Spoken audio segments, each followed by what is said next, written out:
Waiting for God was an episode that I was never particularly fond of until I began rewatching the series for this video. And I suppose that could be attributed to the heavy focus on the cat religion that I believe wasn't actually mentioned again until the recent feature-length special, The Promised Land. This episode is also structured quite differently from each of the episodes thus far, with the addition of what could be called a subplot. Given the small scale and cast of the first series, Waiting for God stands out in that the episode has two plot threads that run alongside each other, and it's a welcome change in the season's typical structure, although the one that I am glad is used sparingly. What I'm trying to say is that Waiting for God always felt like an oddity for me, out of place, in a way that I couldn't quite articulate when I first watched the series when I was younger. But now it's actually really grown on me. I think it's one of the season's funniest episodes, whilst also acting as a succinct exploration of the nature of religion. The plot runs as follows. Lister, after receiving a translation of the cat's holy Bible, discovers that the species modelled itself almost entirely on what they perceived as his divine teachings, and plunges into despair after he realises that all his religion seemed to bring the cats was war, famine, and death.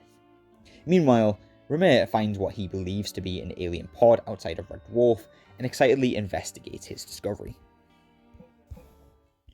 I'd argue that, for a plot point that the show rarely returned to again, the cat religion is legitimately fascinating.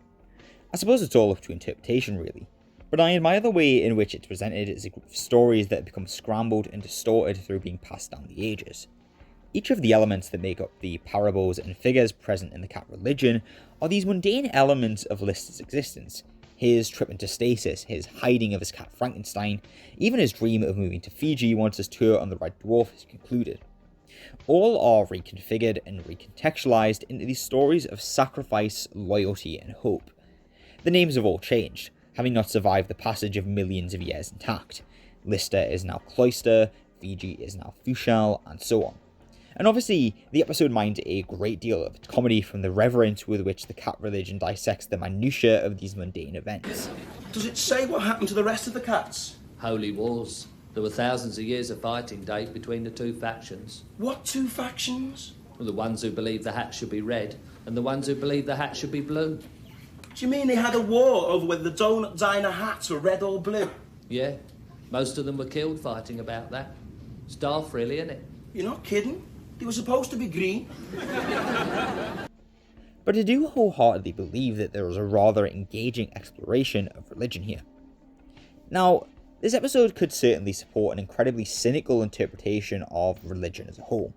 The cat religion, which resulted in death, destruction, and the mass exodus of the entire species, never to be heard from again, has ultimately caused a great deal of damage. None of this is Lister's fault, of course. Stories spiral out of the control of their willing or unwilling creators.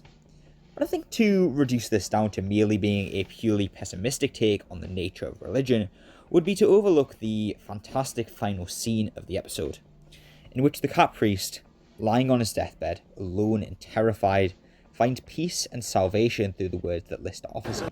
Certainly, the cat would have not been able to offer him any comfort, and admittedly, you could argue that there is a sense of tragedy about this scene.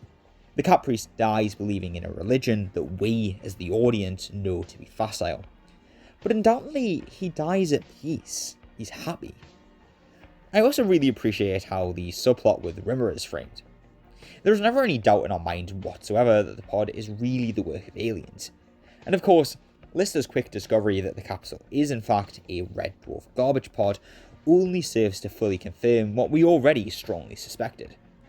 Because it serves as a nice highlight of the fundamental and philosophical differences between the two. Rimmer was always searching for escape, liberation from his perceived limitations and restrictions, that thunderbolt of revelation that will uncover the true meaning behind his existence.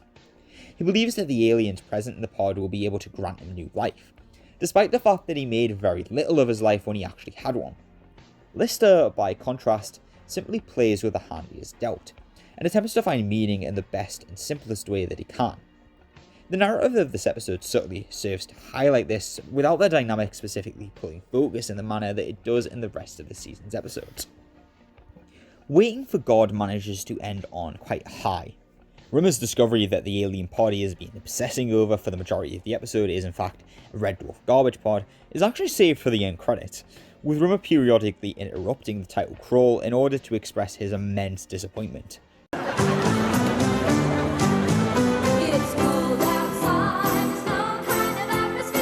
It's a garbage pod. It's a smegging garbage pod! Personally, I'd argue that this is a lot funnier than just having this event occur on screen, and it's a nice touch that the credit sequence is being played with in this manner, as it was done previously with Future Echoes.